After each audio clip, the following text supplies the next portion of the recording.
इत्तेशाम साहब, जैसे कि अफ़गानिस्तान से तो हमारी इंगेजमेंट्स काफ़ी बढ़ चुकी हैं, लेकिन उस तरह से नताइज सामने नहीं आ रहे। अब शाह साहब ने जो बात की कि मिनरल्स में अमरीकियों का इंटरेस्ट वहाँ पे इन्वेस्ट करने के लिए, और इससे पहले भी हम देख चुके हैं कि काबुल में जो असलहा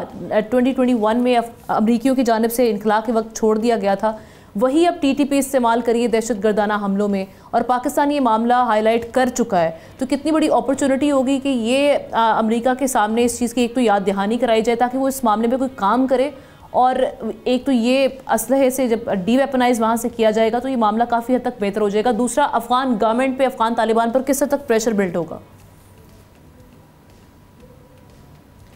देखिए, हम ना अफ़गानिस्तान के बारे में या पाकिस्तान के मगरबी बार्डर की बात की जाए तो ये बड़ी तेज़ी के साथ कन्वर्जेंस ऑफ इंटरेस्ट जो है ना ममालिक का जो हो रहा है रीजन के बियॉन्ड दिस रीजन, ये बड़ा इंपॉर्टेंट है। देखिए, आज हम जब बात कर रहे हैं तो एक दहशत गर्दी जो है ना टेररिज्म के हवाले से आज हम देख रहे हैं कि China, Russia, America, central Asia, ये सारे के सारे दे थिंक अलाइक। उनका ये ख्याल है कि ये दहशत गर्दी जो है ना, ये मगरबी बॉर्डर यानी हिंदुस्तानी हमारा तो ईस्टर्न बॉर्डर पे तो इशू चल रहे हैं, मगरबी बॉर्डर जो है ना वो सबके लिए परेशानी का सबब बना हुआ है। अभी देखें आप, पिछले हफ्ते जो मुलाकात हुई थी 6 ममालिक की, जिसमें 4 सेंट्रल एशियन ममालिक थे, पाकिस्तान था और अमरीका था। देखिए, सेंटकॉम के चीफ माइकल कुरेला जो है ना वो आए हुए थे। मुझे ज़ाती तौर पर कुछ बातों का इल्म हुआ है किस तरीके से ये मुलाकात हुई, इनकी मीटिंग होती है। वो 1 पॉइंट एजेंडा जिस पे बात की जाती है वो कि जी दहशत गर्दी है। अब इसके बारे में कहा जा रहा है कि जी हमें बड़ी कोलैबोरेटिव अप्रोच अडॉप्ट करनी पड़ेगी, क्योंकि इसके बड़े नेशनल, रीजनल और ग्लोबल कॉन्सिक्वेंसेस हैं। इसकी इम्प्लीकेशन बहुत ज़्यादा है। सारे मुल्क जो है ना, अभी देखें जो छोटे ममालिक हैं, सेंट्रल एशियन स्टेट, उनको भी लग रहा है कि जी उनके मामलात भी जो है ना ख़राब हो रहे हैं, दहशतगर्दी का जहाँ ख़तरा उनको भी लग चुका है। और चाइना जो चाह रहा है कि जी अपना सिल्क रूट के ज़रिए हम यूरोप तक पहुंचना है, तो वो पहुंचना उनका मुमकिन नहीं होगा। लेकिन अमेरिकन जो एक ज़माने में था, और बड़ी हद तक तो है कोई चाइना कंटेनमेंट पॉलिसी हिंदुस्तान को तैयार करना, लेकिन इस मसले पे सारे एक तरह बैठ रहे हैं। अभी देखें, इनिशियल जो टॉक्स टैरिफ के मामले में यूरोप में हो रही हैं वो बड़ी हद तक कामयाब हुई हैं चाइना अमेरिका की, और बुनियादी तौर पे कहा जा रहा है कि अब फोकस उनका ये है कि ये दहशत गर्दी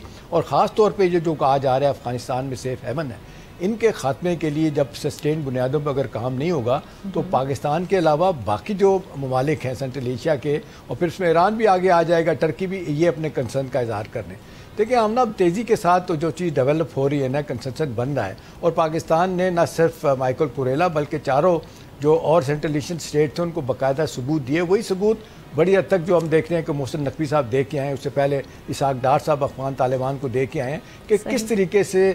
NDS और रॉ जो है ना वो कोलैबोरेट कर रहे हैं, और हिंदुस्तान किस तरीके से ख़ास तौर पे अभी